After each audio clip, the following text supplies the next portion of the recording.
This is day 3. Yep, like any other worship service, we started with singing. Maybe magtataka po kayo why I am the one who's standing there and leading the worship. Hindi po ako ang worship leader. However, I want the congregation to sing it again, this time a cappella. It was a great feeling singing with the congregation before I started with the preaching. And then after that, I let the congregation read some of the text we are going to use.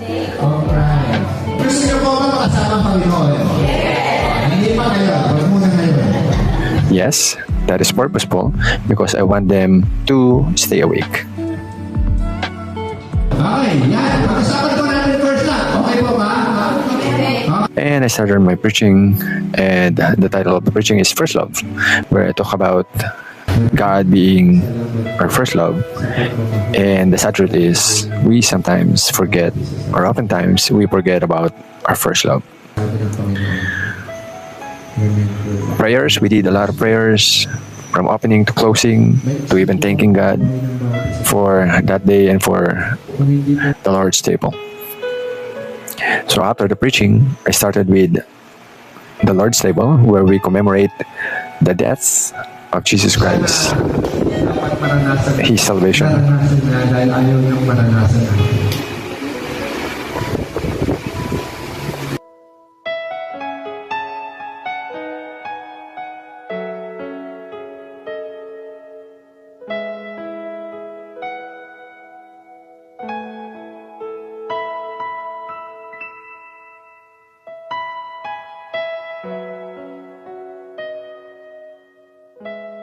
And yes, since it's a celebration of Mother's Day, the mothers prepared a special number.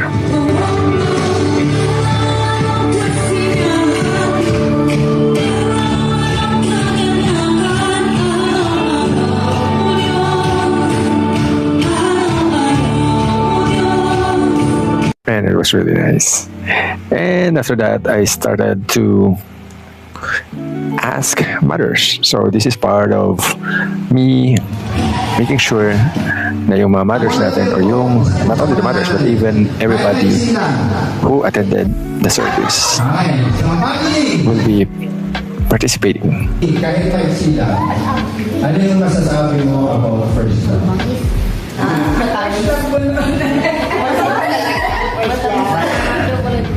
Siyempre, first love. Hindi, sabihin niyo po kung bakit. Kasi ang first love, yung nagano kayo mamasya. Pagsayaw noon, nanonood ng sili. Wow! Pupunta na yung sana. Hindi, upo kayo lang kayo.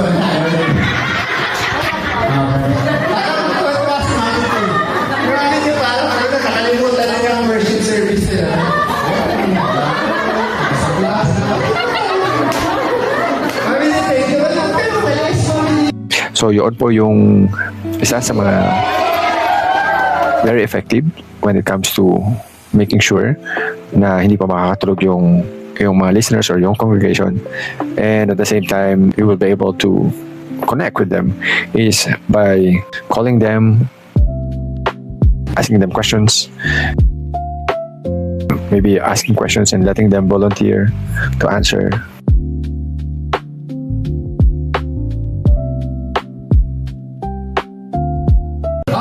madali lang yung tanong ha. Okay. Ikaw muna, tatanungin ko. Ano to? Anong prutas na? Strawberry! Ang ganda yung sagot niya. Oles. Oles. Strawberry!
after ng mission ko sa Kilikaw, somebody told me na sobrang nag-enjoy daw yung mga mothers and even yung mga kids sa celebration ng Mother's Day. For me, kung nag-enjoy sila, nag-enjoy rin ako the same way kung paano sila nag-enjoy. And it's because maybe it's something that is genuine. Ito yung mga bagay when you do a ministry and you try to connect with them, making sure that you let them feel that they are seen, that they are valued, that you give time for them, that even though you don't know them personally, but at least let them participate, show them that you value them, show them that you want to listen to them.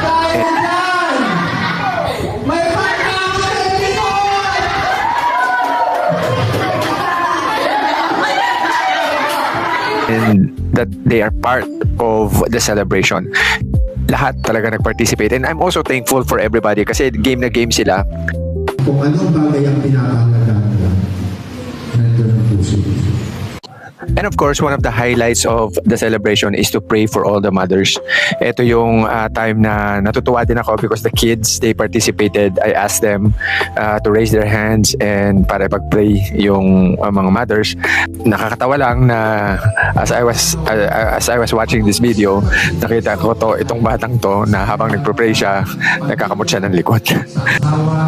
Sa tatay, sa magulang, at pagiging sa kanilang mga anak. Maraming salamat po, Panginoon. Pinupuri ka namin sa buhay ng mga nanay, sa pangalan ng Panginoon Jesus. Palakpakan natin yung mga nanay! Grabe yung nila, hospitality nila. Salamat po, thank you so much. Kasi nalagaan nila ako for the past few days and grabe yung halaga ng mag-asawa. Kaya of course, yung dalawang to na overcome na nila. Yan. So, kasi nga si Shi, maasahan talaga. Ang nakikita? Ay! Tama, ba?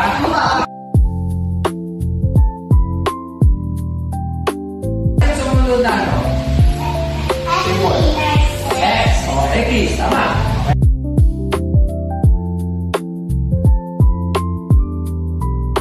So, ano yung sumunod?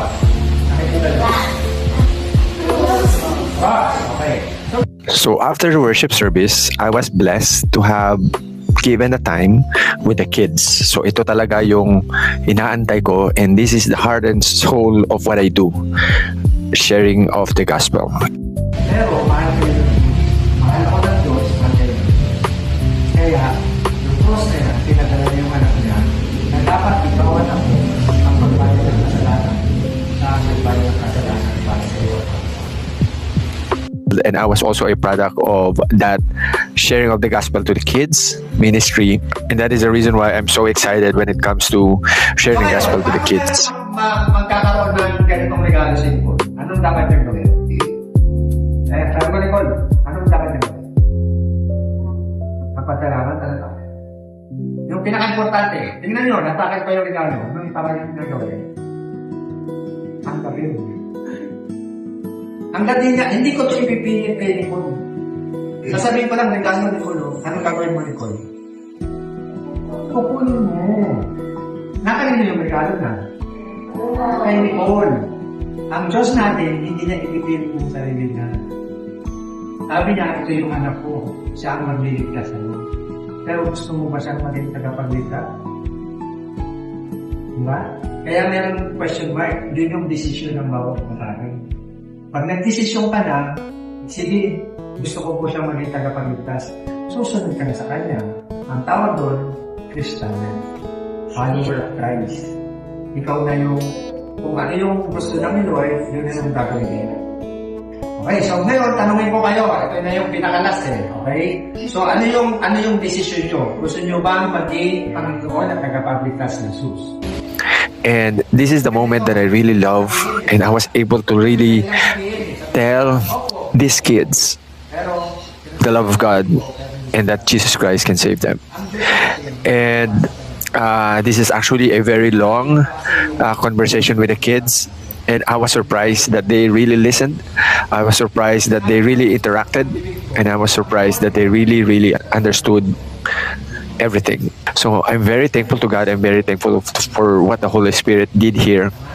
And nagpapasalamat ako. It's because wherever I go, whenever there's a mission, nakakataba ng puso for me always kapag nasi-share ko yung gospel, kapag nasi-share ko of what Christ has done and what Christ can do for each and everyone na mananampalataya sa Kanya.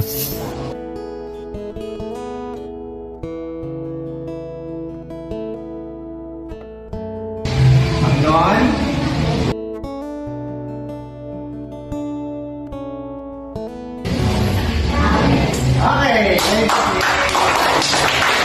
okay, so kung nanalangin kayo ng buong puso, And capping off the night is yung fellowship with the leaders and workers of the church. And grabe, napakaganda nitong fellowship na to. Hindi pa kami kumakain even before we had our dinner. Talaga namang grabe yung tawanan, grabe yung sharing, and grabe yung kwentuhan namin during that time. I believe inabot kami ng mga 3 oras or more than just for this fellowship. And you can really tell na kahit hindi kami ganun magkakilala for so long, it seems like and it felt like parang matagal na kami magkakakilala. And I am so blessed to have these leaders and workers welcome me sa church. And I am so blessed na nandyan sila because they were really very warm since the very beginning, yung pagdating ko pa lang sa Kilikaw hanggang sa pag-alis ko. I just wanna thank Ate Pat and Kuya Onyok. Grabe, sila talaga yung naghanda, sila yung nagpre-prepare ng food, hindi lang sa akin but even sa ministry. Grabe yung alaga nila. And I just wanna thank also si Francine and si Shane for assisting me sa ministry and really showing me what the ministry is dito po sa Kilikaw. And grabe, talagang maaasahan tong dalawang to. And of course, si Ate Maylene and si Ate Weng na part din ng mga tumutulong dito sa ministry, and they are really napakasipag din ng mga workers na alongside with Ate Pat, sila talaga ay always there to give a helping hand pagkailangan. So nagpapasalamat po ako for the fellowship.